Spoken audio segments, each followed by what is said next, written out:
Ladies and gentlemen, welcome back. Our next guest is an extremely talented illusionist.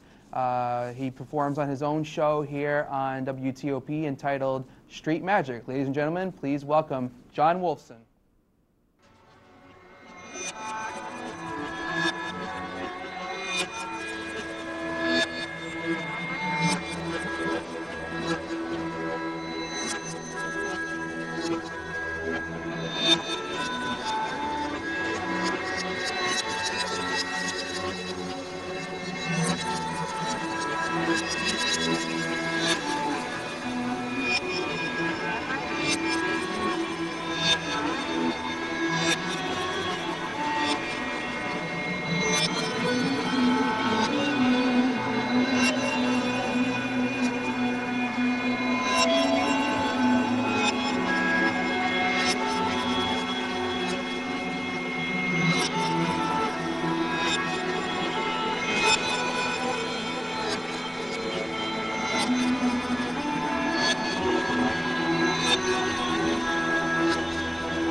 John, that was great. Thanks a lot. Thanks for having me. Come on over. Thanks. So I understand you got into this at the young age of 6 years old. Why does someone get into a field like this?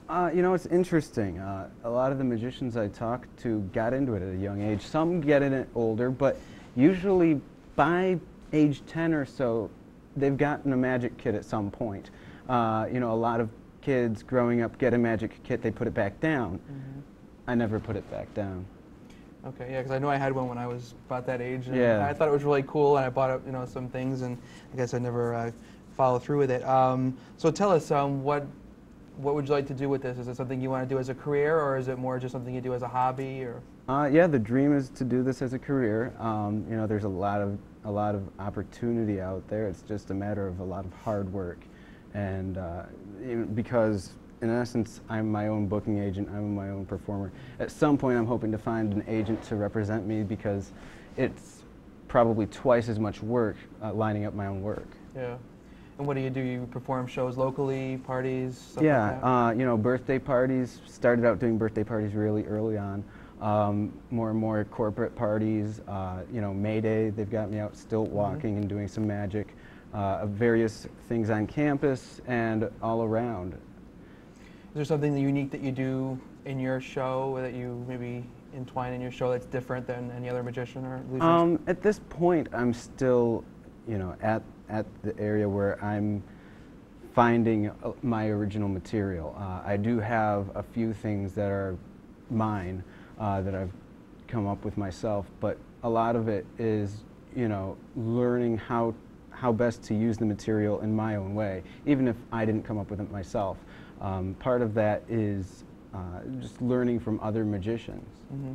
And you have a show, Street Magic, that you do right here on WTOP. That's Tell right. us about that. We came up with the idea, well, I should say that, well, one of our other magicians came up with the idea to do this in the style of, you know, the famous Street Magic TV specials. And I thought it was a great idea. I wanted to be part of it, and our producer, John McDonald, thought it would be a good idea, so we pitched it to WTOP. The main concern was that it was an out-of-studio show, so a lot of times in the past, anytime they've shot out of studio, they haven't been able to put something on the table at the end of the day. So they really took a leap of faith by giving it to us. Sure. Now you've worked with or been in touch with Jeff McBride? That's right. Tell us about that. Well, Jeff, for those who don't know, Jeff is really well known in the magic community. He, speaking of things that are extremely original, uses styles of classic manipulation, such as pulling cards out of the air, things like that, as well as Japanese kabuki theater styles, as well as mime. So he brings a lot of different things together, and he's really well known for his masks routine. But I got in touch with him last summer. I was raising money for a mission trip to Peru, and he was going to be there, I think, a week earlier, doing a magic convention, teaching a seminar. And so I contacted him, and he said, "Oh, that's great. Let's share stories." And then earlier this year, he came to Ithaca, New York, and I got to spend 4 hours in a master class with him then. And I'm looking forward to this August doing a 7-day master class, 9 hours a day for 7 days, working very intensively, because right now his school, which is in Las Vegas, is really the place to be learning magic. There's really nothing else like it. Right. So of all the established big-time illusionists, who do you see as a role model? I look up to Lance Burton, probably because he was one of the earliest magicians that I was seeing on TV. That doesn't mean there weren't others out there, it's just that he's the one I happened to see. And so I like a lot of his style, as well as incorporating, the comedy magic of Mac King. He's a really funny guy. And so just kind of figuring out, okay, these are my influences. Who am I? How do I find where I fit in all of that? So it's quite a journey, and I feel like that's something that just takes time and development to work through. Right. Well, it was really great stuff. To be totally honest with you, I really enjoyed it, and I hope you'll come back maybe next semester and do some more performing for us. Absolutely. Really enjoyed it. Thanks again, John. We're going to take a quick break, and when we come back, we'll wrap it up here on Totally Frank. Stay with us.